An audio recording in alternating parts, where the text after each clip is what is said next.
Gunsmoke. Brought to you by L&M Filters. This is it. L&M is best. Stands out from all the rest.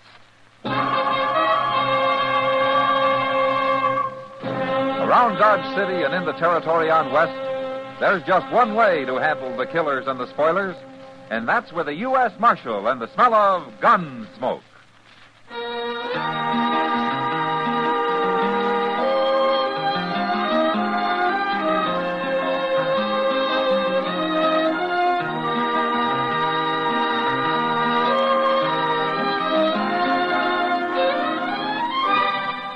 Gunsmoke, starring William Conrad. The transcribed story of the violence that moved west with young America. And the story of a man who moved with it. I'm that man. Matt Dillon, United States Marshal. The first man they look for and the last they want to meet. It's a chancy job, and it makes a man watchful. And a little lonely.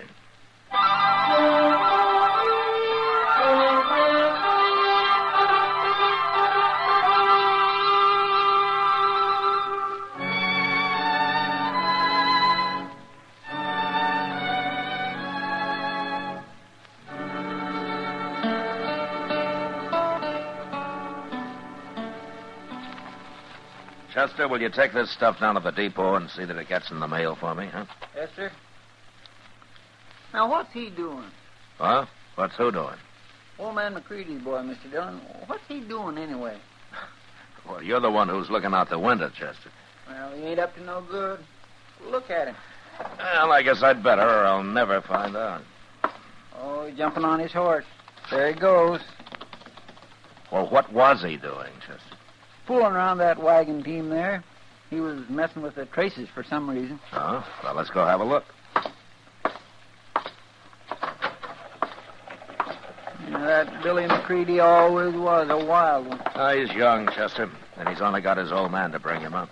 Sure, and he'll probably grow up to be just as mean as old man is. Well, I hope not. Wonder whose wagon this is, anyway. I don't know, Mr. Dillon. Ain't much wagon, though, is it? Must belong to some starving sodbuster. Chester. Hmm? Come here. Look, that's what Billy was doing. Why, he's got them traces half cut, Mr. Dillon. Yeah. They'll still hold for quite a few miles, though. Enough to leave whoever's driving this wagon a long way out on the prairie. Well, now, why would Billy do a thing Here. like that? What are you fellas doing with that harness? Oh, is this your wagon, mister? It's our wagon. Me and my wife's here. What are you men doing with it? Well, your traces have been cut, man. Cut? What do you mean? Come here, take a look. Well, who done that? Billy McCready. I told you, Jim. I told you something was going to happen. What's Billy McCready got against you people? Don't you tell them nothing, Jim. Ain't none of their business. Look, I'm a U.S. Marshal, man. Maybe I can help you. You Marshal Dillon? That's right. Tell them our name, Jim. It's Gabriel. I got a quarter section near Sky Mountain. Oh? Well, that's on the way to McCready's ranch, isn't it? Marshal, McCready can have all the land he wants, except mine. I filed on that land 8 months ago, and I've been living on it like the law says, and I've been proving it up. It's mine, and he ain't going to get it. Well, hasn't McCready got enough land for his cattle out there without needing yours? It ain't the land so much as the water, Marshal. I've opened me a spring, and I've dug a well. It's the water he wants. They're trying to hound us off there, Marshal. Yeah, like Billy cutting our traces. They figured we'd lose the team on the way home, I guess. Who's they? The old man and Billy? Old man don't come around. It's Billy and one of them riders, Bart. A real ornery-looking fella. They're the ones. But it's McCready tells them what to do. They're going to start plaguing us real bad now. And I'll fight 'em. Me and the boy'll stop 'em. Oh, you got a son? He's down buying grain. We're picking him up on the way out of town. Ah. Well, you better mend those traces first. Yeah. Look, Gabriel, I think Chester and I better ride out with you, huh? Maybe we can find out what Billy had in mind.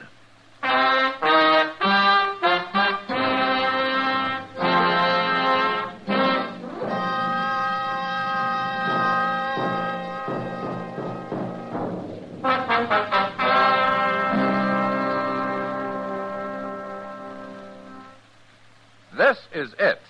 L&M is best. Stands out from all the rest. This is it.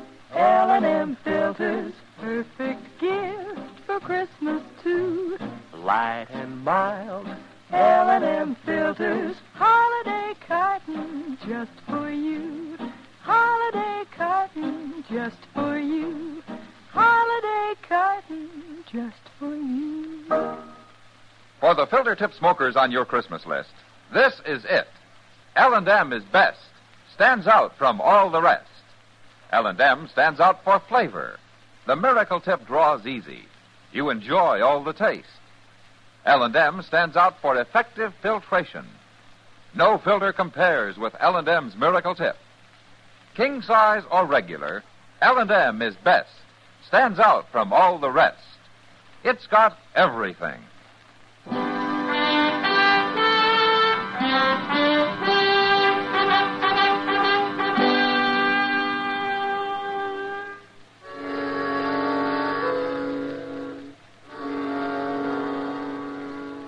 It was dark by the time we got to the Gabriel place, and when we did, we saw lamps burning inside the house. At first, Gabriel thought his wife's sister and her family had arrived from back east, but then we noticed 3 horses standing outside. Families came west by wagon, not horseback. So I told the boy to take their team around to the shed while Gabriel and his wife walked into the house as though they suspected nothing. They left the door open. Chester and I got down and sneaked up to where we could hear what was happening. I hope they don't get hurt, Mr. Dillon. Him and Gabriel seems like good people. Quiet now, How'd you Chester. get back here so soon, Keep out of the Gabriel? light. Same way we got the dog in our wagon. That's old man McCready, Mr. Dillon. Billy, you been lying to me? No, Pa. I've done what you told me. Honest, I did. You shut up about what I told you. Don't matter none, Mr. McCready. Nobody's going to believe nothing that Gabriel say. Why don't you give up and go back east, wherever you come from, Gabriel? There's too many people out here already. And there's more coming, right here, too. What? My wife's sister and her husband. And they're bringing the little girl with them. One more man to fight, huh? All right, Gabriel, I'll tell you something. You must have noticed your harness being cut and fixed it. There, he admits. Otherwise, Be you'd quiet, be out on the Chester. prairie somewhere learning your first lesson. And when you did get home, you were going to find this place wrecked. We've been sitting here resting some before we got to work on it. It ain't too late, Mr. McCready. Sure, Pa. Let them watch us wreck it. Might be more interesting that way. Maybe you're right, son. Maybe that'll learn them. Okay, get over there in the You corner, ready, Chester? Gabriel. I You and sure the woman. am, Mr. Dillon. Right over there. Now. Evening, McCready. Bart, you move your hand any closer to that gun and I'll shoot it off. I ain't doing nothing. What are you doing out here, Marshal? Same thing I'd be doing if I was in Dodge, McCready, enforcing the law. What are you bothering us for? Can we drop in here for a neighborly visit without everybody making a fuss? You're bad as Gabriel. He's been talking real wild. You ought to hear him. I did hear him, McCready. I heard you, too. Huh? Well, that don't mean nothing. You can't jail a man for talking. You're sure shy at the idea of going to jail, don't you, McCready? When I first come out here, there wasn't no jails. Gabriel tells me that you've stayed out of this business so far. You've let Bart and Billy do the talking for you. What they do, I'll take the blame for. You bet you will. And the first thing that goes wrong out here, any trouble at all, you're the one that's going to jail first, McCready. All right, now you get out of here. All 3 of you. Come on, boys. Stinks in here anyways. Well, you sure made the old man tuck his tail, Marshal. Don't you be so sure, Jim. McCready's as smart as he's mean. I'm afraid you're right, ma'am. You'll think of something. But as soon as you find out what it is, you'll let me know.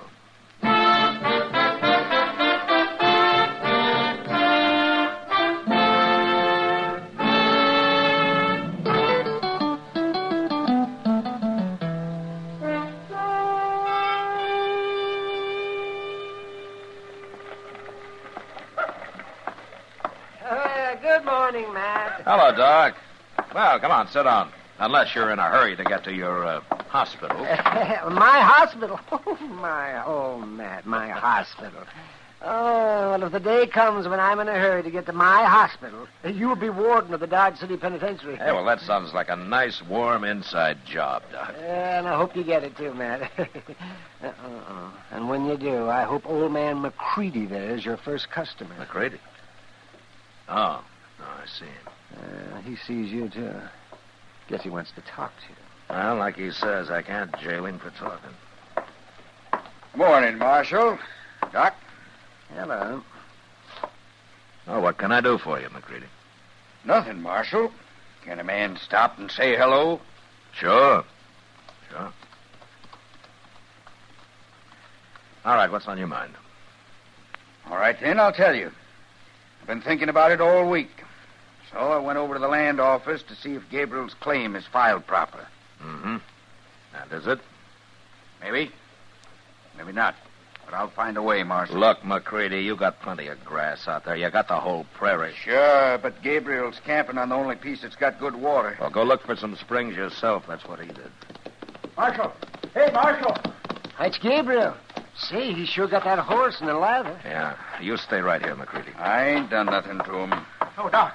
Doc, it's you I was looking for. What's wrong, Gabriel? It's my boy. He's sick. He's awful sick. You got to come, Doc. Why, what's the matter with him? I don't know. But my wife's sister, she got here a few days ago from back east, and their little girl was sick the same way, and she died the first night before I could even get started for Dodge. Oh, well, what's it like, Gabriel? How's he showing? Well, he gets awful cramps in his legs mostly, and he turns kind of blue all over, and he can't talk much. Turns blue? Does his stomach hurt? It's something terrible. He's always yelling for water, but it don't seem to do no good. Uh-huh. And this is the same thing the little girl died of? It's just like it. He ain't going to die, too, is he, Doc? I'll do what I can for him, Gabriel. What is it, Doc? Some kind of a poison? I hope I'm wrong, Matt. Those symptoms are pretty plain. Sounds like cholera to me. What? Cholera? Yes. That little girl and her family must have brought it from back east. Gabriel, you ride back home right now. Tell your wife to burn all the clothes and the blankets and anything the little girl touched. And make everybody keep away from your boy as much as possible, you understand? And whatever you do, don't get anything you feed him out of mixed up with yours. Keep it separate. Cholera is mighty contagious. You can all catch it. I'll tell him. I'll tell him you were coming. I'll hurry. Well, ain't no business of mine. I'm going on out to the ranch. Goodbye, gentlemen. McCready wouldn't care if they all died. No, I guess he wouldn't, Doc. I'll walk you down to your office, huh? It's going to take me a little time to get ready. It's bad, Matt. Cholera is real bad.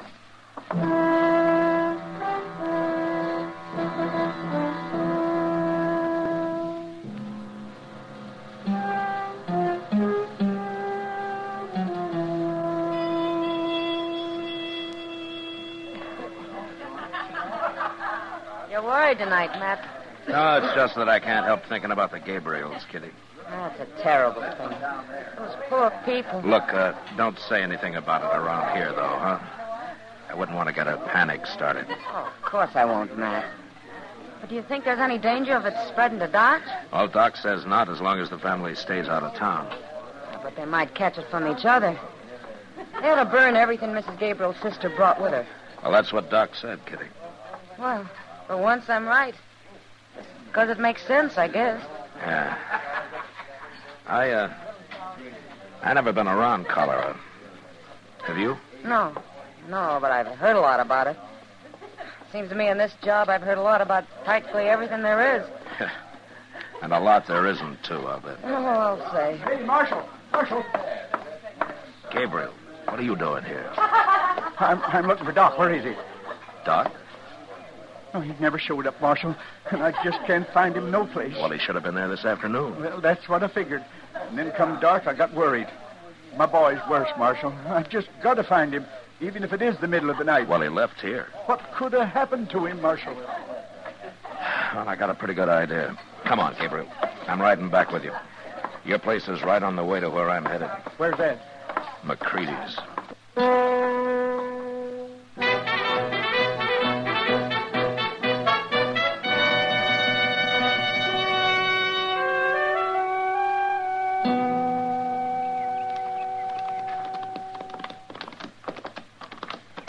house, Marshal, but I don't see Dr. Buggy nowhere. Well, he came horseback, Gabriel. I doubt if he's here, though. Yeah, it must be 8, 9 o'clock already. Well, it was after 2 when we left Dodge last night. We made good time, though. Oh, there's your wife. Yeah, she's going to be awful disappointed. How's the boy, Jenny? Worse. Oh. I couldn't find Doc. I have an idea of where he is, Miss Gabriel, and I'm riding on to find him. I know where Doc is, Marshal. You do? I figured it all out after my husband left for Dodge last night. It's easy. There's nothing in the world would keep Doc from coming when someone's sick. Except one thing. What, Jenny? Somebody stopped him from coming. Oh. Well, that's what the marshal figured, but I didn't want to worry you about it. Miss Gabriel, if McCready's holding Doc somewhere, he isn't going to hold him long. I promise you that. He wants us all dead, and he'll keep Doc till we are. Except I got him beat. Well, what do you mean? I'll tell you in a minute. Look what's coming behind you. Hey, it's McCready and that fella Bart. I'm going to get my rifle. No, Gabriel. No, wait. They're not going to start any trouble. Yeah, they better not.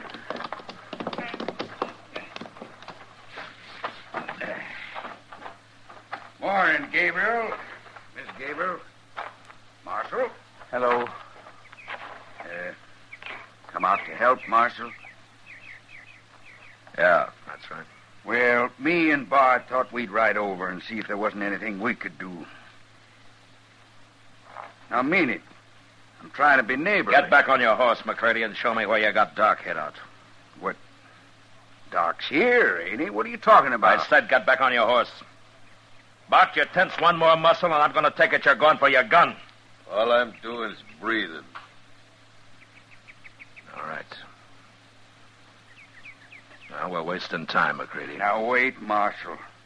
I don't know nothing about Doc. Listen to me, you men. The marshal's right. We're wasting time. But I can save some. How? Where's your boy, McCready?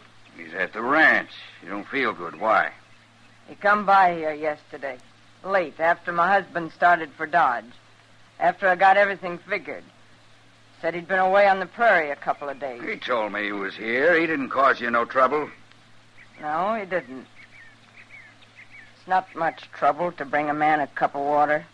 Well, that's all he wanted. I suppose you wouldn't give him any. I gave him some. I went in the house and got it for him. And what are you complaining about? Didn't he thank you pretty enough? My son's in there, McCready. And he's been drinking water, too. Lots of it. He and Billy, they used the same cup. Doc said don't let nobody touch what your boy used. My husband told me what Doc said. Billy ain't feeling good. He's got it. He's got cholera off in that cup. I expect he has. Cholera. Now I reckon you'll turn Doc loose. Billy'll die. Sure he'll die. Without Doc. No. It's up to you, McCready. All right. I admit it. We're holding Doc. Where is he, McCready? In a cabin I got 5-6 miles from here. We took him, me and Bart. We put on bandanas, and we didn't say nothing so he wouldn't recognize us. He's there, locked in tight. Like I said, McCready, get on your horse. Sure, but let's hurry.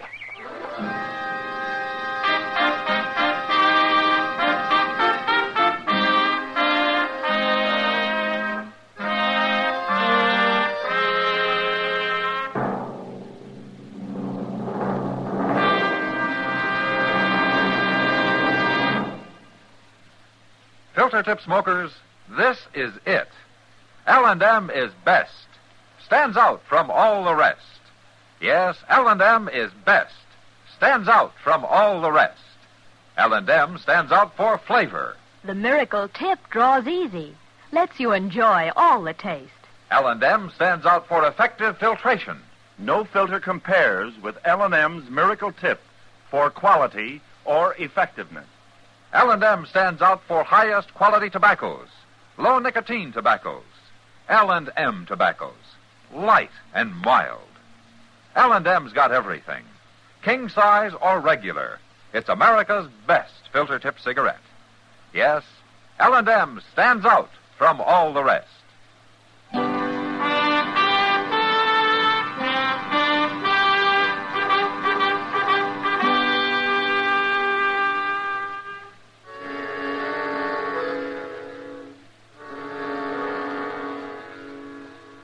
I expected to find Doc fighting wild when we reached the cabin, but instead he was pale sober and as calm as I'd ever seen him. And when McCready demanded that he go take care of Billy first, Doc didn't even answer him. He just mounted his horse and quietly asked me to lead him to the way to Gabriel's. When we got there, McCready sent Bart off to see how Billy was doing, and then sat down with Chester and me in the dirt outside the cabin and waited.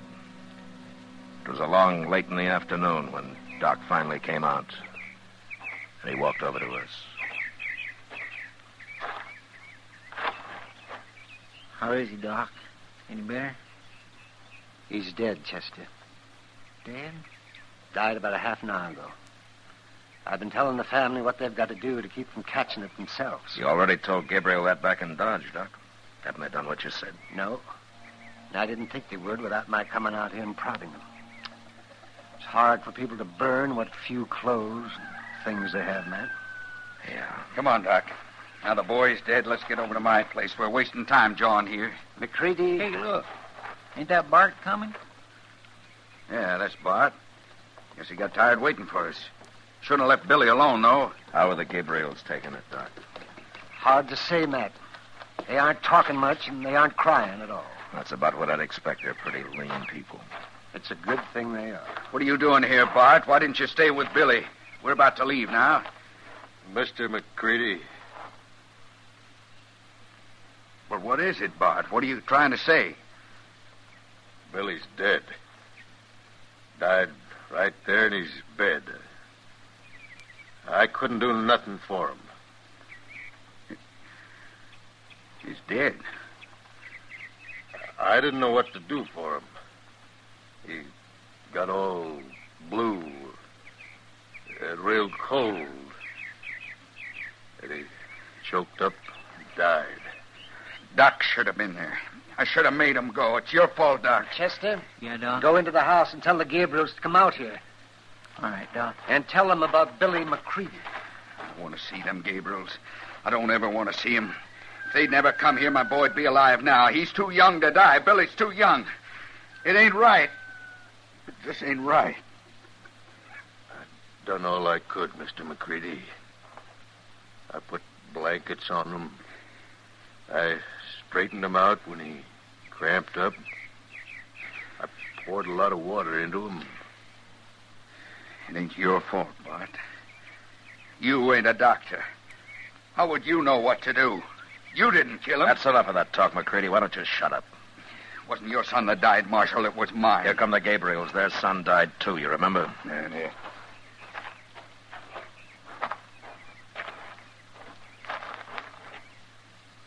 What do you want, Doc? I want to explain something. To you and to Mrs. Gabriel. Now, don't you start preaching, Doc. I ain't in no mood to listen to your talk. You'll listen, McCready, if I have to ram a stick in your mouth and tie you against that tree over there. All right, go on, Doc.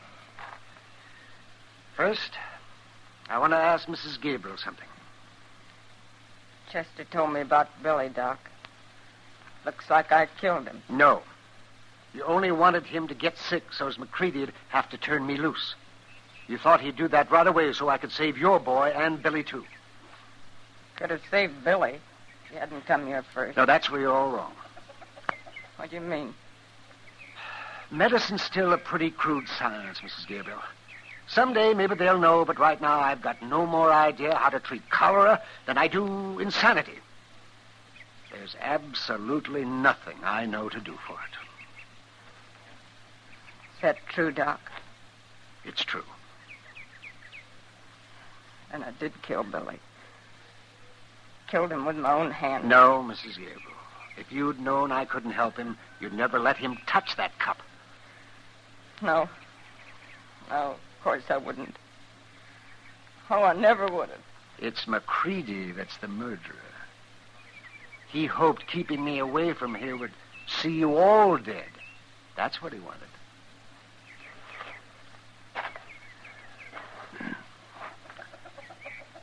But all McCready's going to get for his murdering ways is the death of his own son. So you think about it, McCready, the rest of your life. And remember what it says in the Bible? The Lord does have his way of vengeance, after all.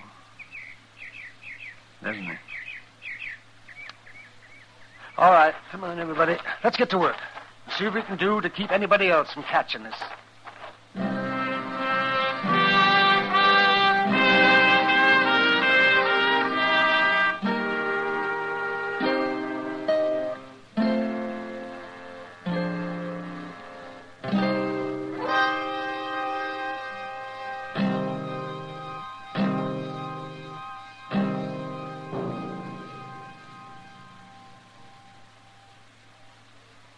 Now our star, William Conrad. Thank you, George. You know, I'd like to pass on an idea that will help you with your Christmas shopping. Go down your list and check all the filter tip smokers, and then buy them all gift cartons of L&M's. They'll appreciate it because L&M is best, stands out from all the rest.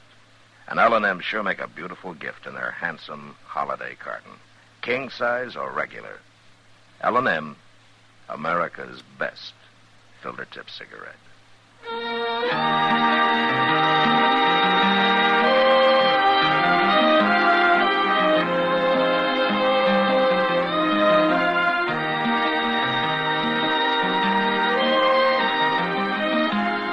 Gunsmoke, transcribed under the direction of Norman MacDonald, stars William Conrad as Matt Dillon, U.S. Marshal.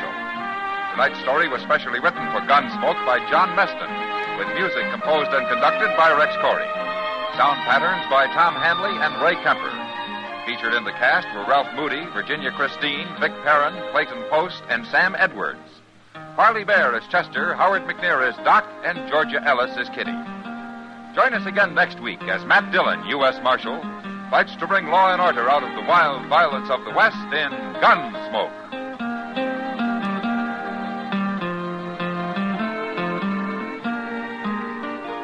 Hi, everyone. This is Perry Como, and I'd like to remind you that we're on for Chesterfield with all the top tunes every Monday, Wednesday, and Friday nights. This coming week, we'll be doing our new RCA Victor release, Home for the Holidays, a song that we all feel really expresses the spirit of the season. We hope that you'll join us. And don't forget those Chesterfields. Pick up a carton for the weekend. You'll enjoy them.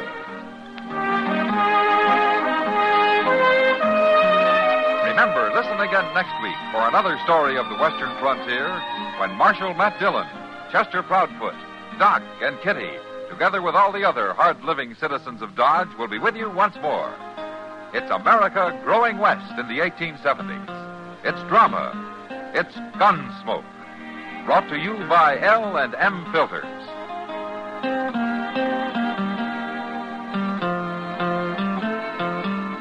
This is the CBS Radio Network.